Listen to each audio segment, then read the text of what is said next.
Japan is arming up while also policing Kim's missile tests, raising questions over a possible double standard from a key U.S. ally. Japan has condemned Kim's missile launches, even as Tokyo continues to stock up on American-made Tomahawk cruise missiles. Japan calls North Korea a growing threat but refuses to back down from its own rapid military buildup across Asia. Japan wants to check North Korea's military power, but who is checking Tokyo as Japan expands its own strike capabilities? North Korea fired an apparent ballistic missile on August 12, marking Pyongyang's second missile launch within a week. Japan's defense ministry said the missile apparently fell outside its exclusive economic zone after traveling toward the Sea of Japan. The missile was fired from North Korea's eastern coast and flew about 690 kilometers, according to Japan's defense ministry. Japan said the missile reached a maximum altitude of about 90 kilometers during its flight before falling outside Japanese waters. Defense Minister Shinjiro Koizumi called the launch a threat to Japan and regional security, raising fresh concerns over Pyongyang's weapons tests. Koizumi said Tokyo had lodged a strong protest with Pyongyang through diplomatic channels following the latest missile launch. South Korea also confirmed the launch, saying the missile was fired eastward from the Wonsan area on North Korea's eastern coast. The launch came ahead of annual U.S.-South Korea military exercises that are scheduled to begin next week. Pyongyang had fired another ballistic missile last week, marking another display of military force amid heightened regional tensions. Pyongyang had issued its warning after criticizing Japan's expanding defense capabilities and plans to strengthen its long-range strike options. Japan recently tested Tomahawk long-range cruise missiles from a self-defense force destroyer as Tokyo expands its standoff strike capabilities.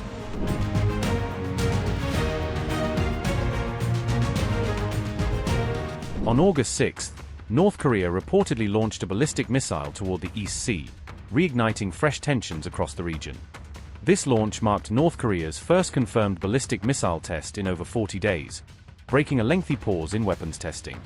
According to South Korea's military, the missile was fired from the Wonsan area on the country's eastern coastline. South Korea strongly condemned the launch, calling it a direct violation of existing United Nations Security Council resolutions.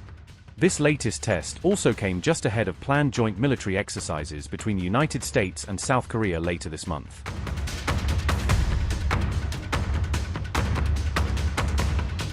Japan formally lodged a diplomatic protest against North Korea through its embassy channels based in Beijing. We believe the ballistic missile that was launched landed off the east coast of the Korean peninsula. There is no indication of it landing within Japan's territory or our maritime exclusive economic zone. We have not currently received any reports of damage to aircraft or vessels navigating in the vicinity. North Korea's repeated actions, including multiple launches of ballistic and other weapons to date, threaten the peace and security of Japan, the region, and the international community. Furthermore, such launches of ballistic missiles violate the relevant United Nations Security Council resolutions and pose a serious issue to public safety. We have lodged a stern protest with North Korea regarding this most recent launch via diplomatic channels at our embassy in Beijing, strongly condemning this act. Analysts believe this latest test may be directly linked to recent criticism surrounding Japan's own Tomahawk missile firing exercises.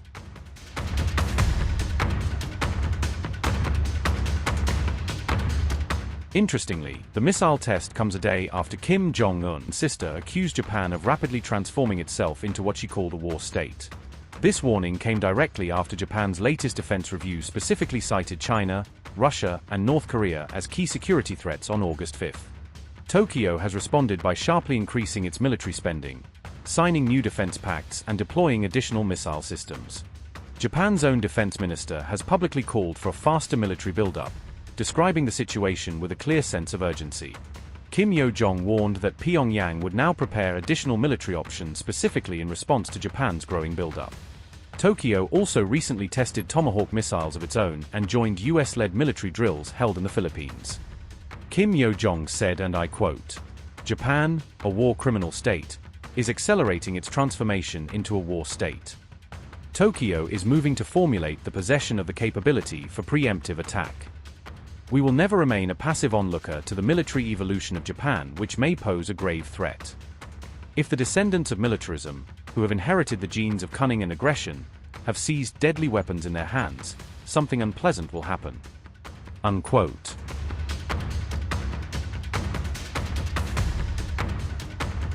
The missile test came right as Japan marked exactly 81 years since the atomic bombing of Hiroshima during World War II.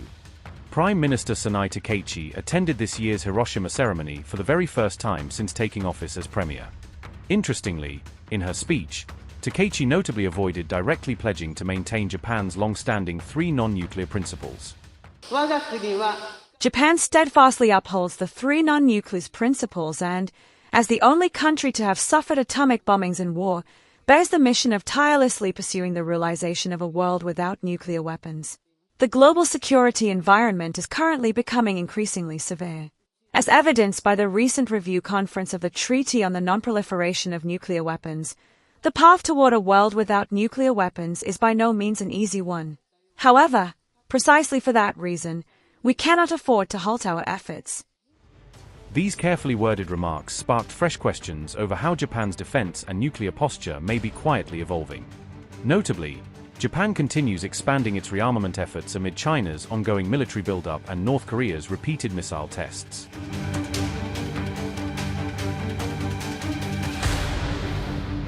Japan has successfully fired a US-made Tomahawk cruise missile from one of its warships for the very first time in a landmark military test.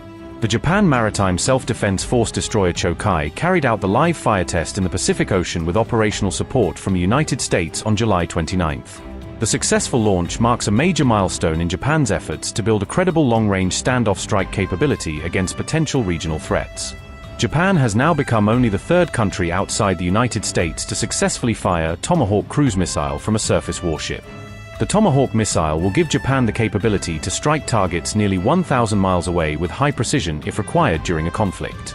Japan says the acquisition of these missiles is intended to strengthen deterrence while remaining consistent with its defense-oriented national security policy.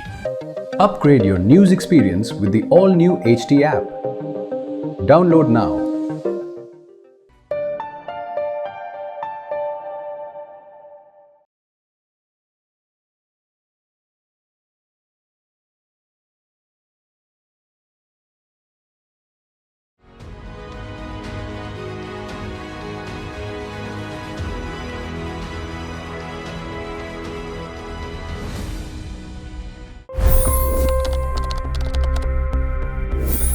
$25 crore गरीब गरीबी को परास्त करके बाहर निकले। For the good of our nation, let's work together and let's truly make America great again. The fastest news breaks. Requested PM saying that look, you'll have to speak to Putin and to Zelensky. The biggest news makers. The relationship with India is probably the most important bilateral relationship the US will have for the rest of this century. The capital delivered quite an election result today. Expert analysis. The million-dollar question today is how to stop this dance of death. Ground reports. I'm standing at the crossroad of the Kumbh Mela. Behind me are more than 100 entry ghats. Long-form interviews. Exclusionary politics is reflected in Manipur case as well. You don't bother because this is a small state. Have you ever wondered what happens when a banking dynasty meets tides of world history, intrigue, and a dash of myth? Why exactly did the US topple the Sheikh Hasina government? HT videos. We don't just break news, we break it down.